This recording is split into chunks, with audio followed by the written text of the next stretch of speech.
Voilà, bonjour à toutes et tous. Merci beaucoup de votre présence ce matin pour cette demi-journée de réflexion, de partage de connaissances, de discussion qui s'inscrit dans le cadre d'un événement que nous organisons chaque année au sein de l'espace de réflexion éthique de la région Île-de-France qui se nomme les Conversations éthiques sciences société. C'est la 7e édition.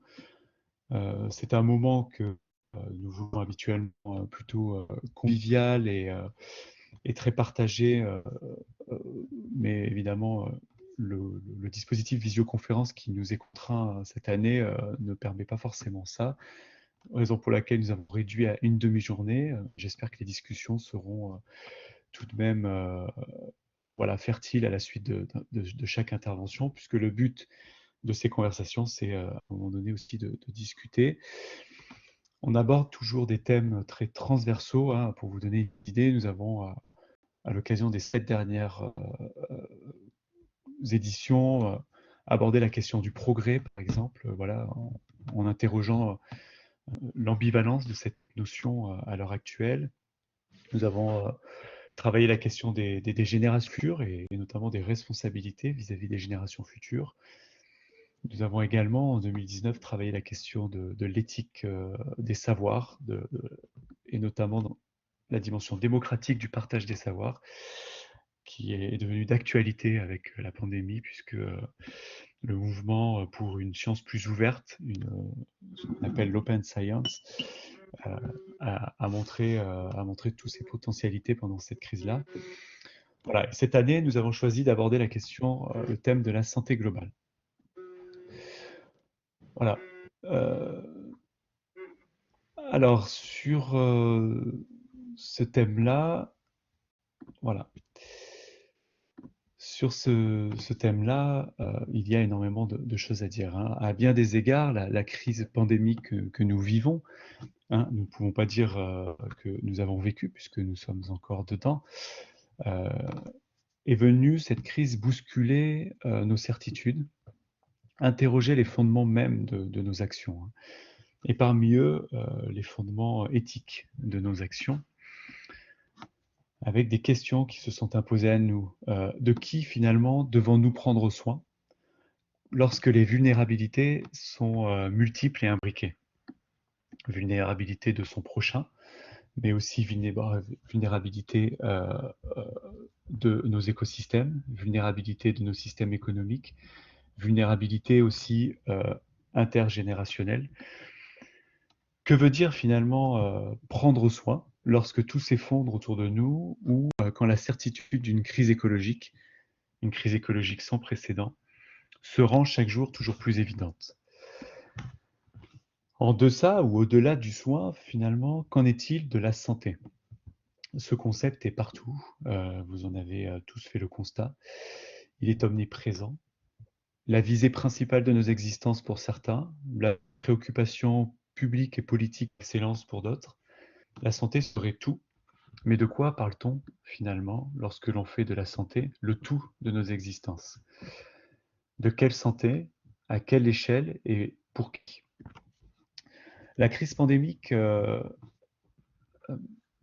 n'est pas venue, me semble-t-il, clarifier toutes ces questions.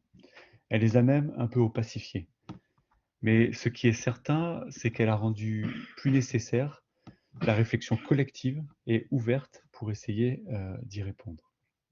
Alors notre contribution sera modeste. Elle visera à clarifier l'un des concepts qui candidate, pourrait-on dire, pour clarifier cette situation d'une rencontre conflictuelle entre la santé et la crise écologique et les différentes crises pandémiques, le concept de santé globale. Donc nous avons choisi ce matin de mettre en discussion ce concept de façon transversale. Alors, mettre le concept de santé globale, Global Health, en discussion, à la lumière de la crise pandémique actuelle, nous oblige à l'inscrire dans une double filiation. Alors, la première, et c'est la plus évidente, tient au fait, et la crise nous l'a bien montré, que la santé globale, c'est d'abord une réponse à la globalisation des enjeux de santé. Et nous disons alors que la santé est globale parce que l'échelle à laquelle nous devons agir, l'échelle à laquelle nous devons répondre, l'échelle à laquelle les interventions de santé publique sont pertinentes, est une échelle dite globale, en tout cas dont la concertation relève pas exclusivement des États ou des régions. La façon dont la maladie, qui s'est appelée Covid-19, s'est propagée dans le monde et les réponses concertées au niveau international qu'elle a suscitées, on pense notamment à la vaccination, a renforcé cette nécessité d'une santé globale et notamment en termes d'équité géographique, d'équité territoriale et plus largement en termes de justice sociale face aux réponses à la pandémie. Sachant que les virus, et nous y reviendrons, n'ont pas de frontières nationales ou régionales. En tout cas, que leurs frontières ne sont pas des frontières administratives. Mais, et dans le même une autre filiation est venue enrichir cette première idée de santé globale. Précisément, l'enjeu peut-être de cette matinée va être de croiser ces deux approches. C'est le concept une seule santé, One Health. Si la santé peut être dit globale ici, c'est pas tout à fait dans le même sens. La santé peut être dit globale ici dans le sens d'un décloisonnement des préoccupations, où santé humaine, santé animale et santé environnementale ne s'opposent plus. Elles se pensent ensemble.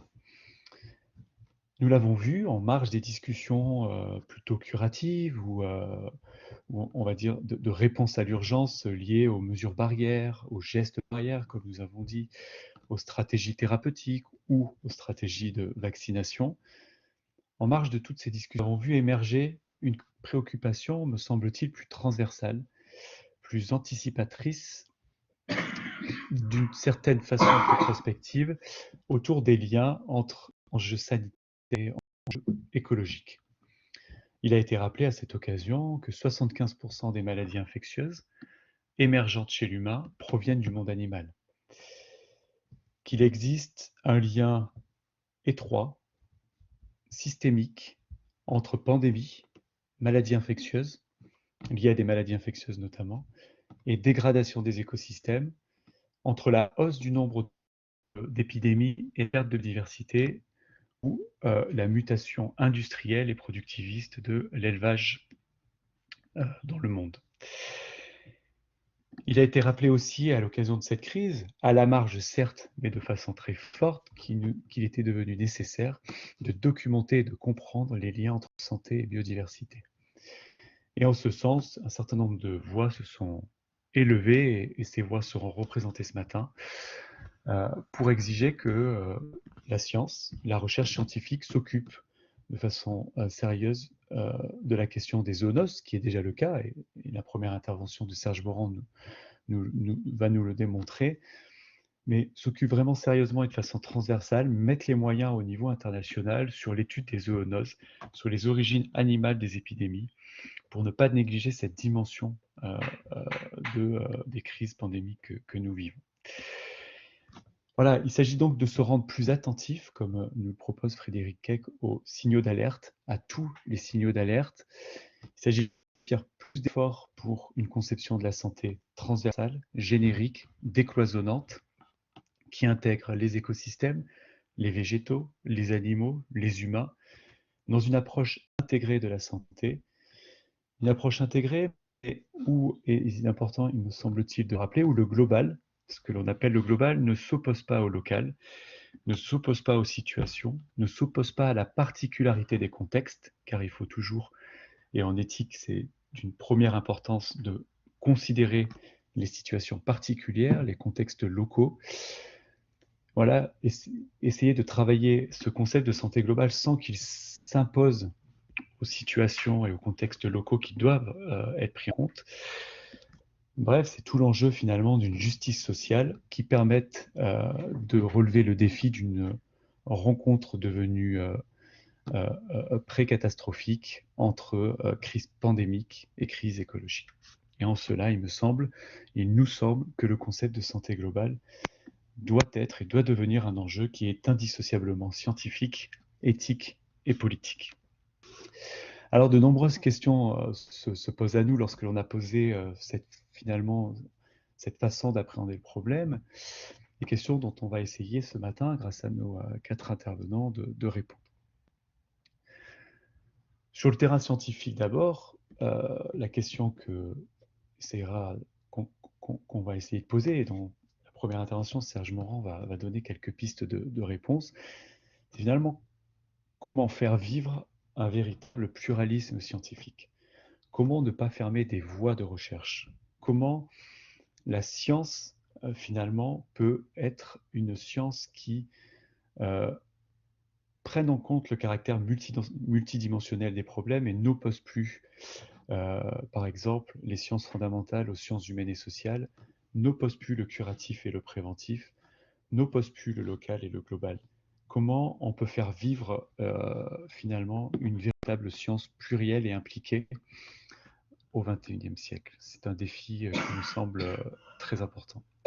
Sur le plan juridique, quelle gouvernance? Quelle gouvernance pour cette préoccupation transversale de la santé? Quelle gouvernance pour une santé globale ou pour une seule santé, One Health? Et ici, Claire Lajeunie nous donnera des pistes de réponse sur notamment la place de l'OMS, mais pas que. Sur le terrain, enfin, politique de l'anticipation, parce que l'anticipation, vous le savez, est une préoccupation politique. Comment se préparer? Comment signaler? Comment anticiper lorsque l'on ne peut pas prédire? Comment anticiper sans déterminer? Ici, Frédéric Heck nous donnera des pistes pour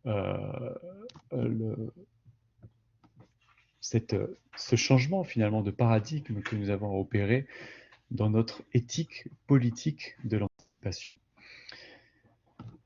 Sur le terrain de l'éthique, précisément, et je pense que Didier Sicard y reviendra, en plus de ses préoccupations aussi sur la façon dont la science peut appréhender ces questions, de quelle éthique avons-nous besoin lorsque les préoccupations deviennent mondiales, génériques, transversales, lorsque nous ne pouvons plus dire que l'éthique médicale suffit, lorsque nous ne pouvons plus dire que l'éthique environnementale suffit, lorsque nous ne pouvons plus dire que l'éthique animale suffit, alors de quelle éthique avons-nous besoin? De quelle éthique devons-nous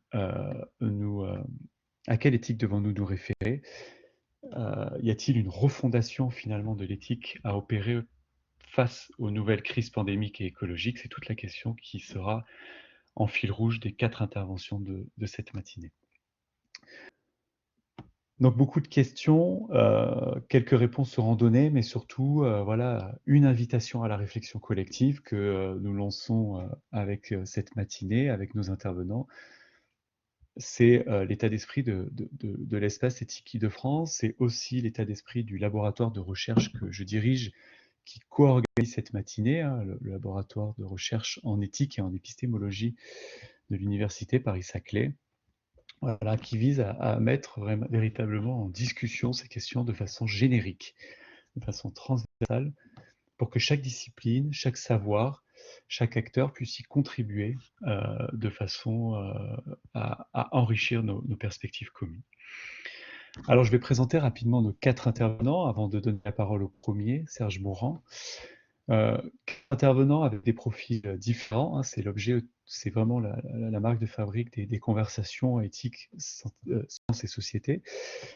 D'abord Serge Morand, donc, qui est directeur de recherche au CNRS et au CIRAD, hein, qui est écologue de la santé. Alors j'aime beaucoup cette dénomination, puisqu'elle dit en elle-même, elle nous invite en elle-même à dépasser certains domaines, hein, voilà, où il y aurait d'un côté les écologues de l'environnement, de l'autre les spécialistes de la santé. Bon, écologue de la santé veut déjà dire beaucoup de choses.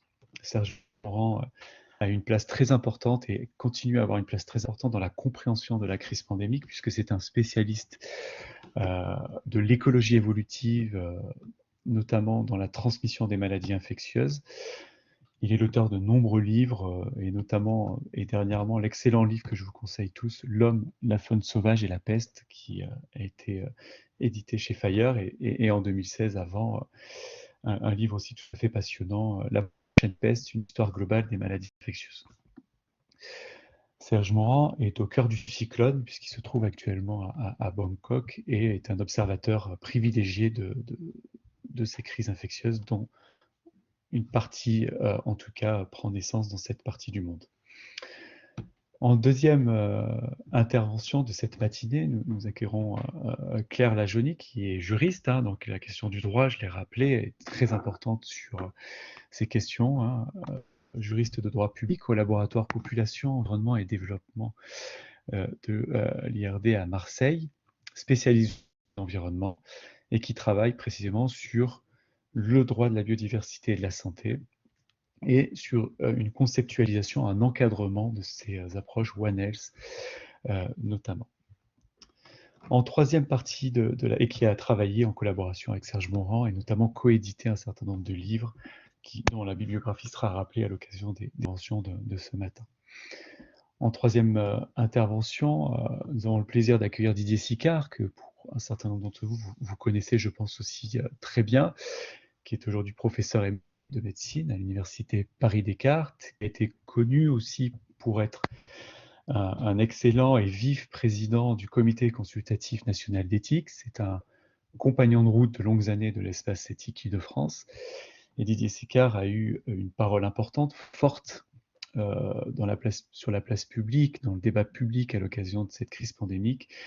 Et je dois l'avouer, Didier Sicard a fait partie des personnes qui m'a éclairé moi-même sur cette nécessité de ne pas penser la crise pandémique simplement en termes de santé humaine, de santé ou d'éthique médicale, mais d'ouvrir finalement la problématique à l'animal, à l'environnement et à la nécessité de travailler sérieusement la question des zoonoses, la question des transferts homme-animal et d'agents pathogènes, d'agents infectieux, et de prendre au sérieux la nécessité d'un pluralisme scientifique dans tous ces domaines. Donc voilà, Didier Sicard interviendra ce matin en troisième partie et nous finirons enfin la matinée par l'anthropologie, l'histoire de l'anthropologie sociale avec Frédéric Keck, qui est aussi un observateur très expérimenté et pertinent de toutes les, j'allais dire, crises virales, les contagions virales, du point de vue de l'anthropologie et de son histoire.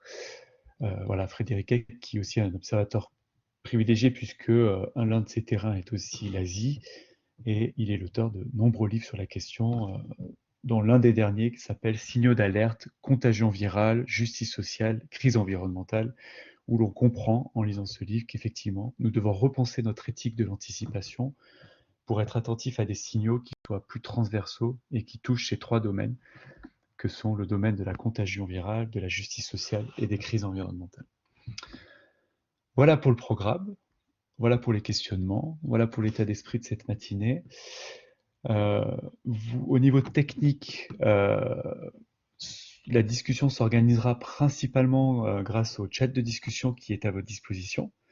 Vous pouvez assez librement écrire les questions aux intervenants pendant qu'ils interviennent et je serai chargé à la fin de chaque intervention d'en faire un résumé pour les transmettre aux intervenants concernés. Voilà, nous finirons la matinée par une petite conclusion d'Emmanuel Hirsch, qui est directeur de l'Espace éthique Île-de-France, si son agenda le permet, puisqu'il est pris ce matin par une autre intervention, et il me charge de s'en excuser.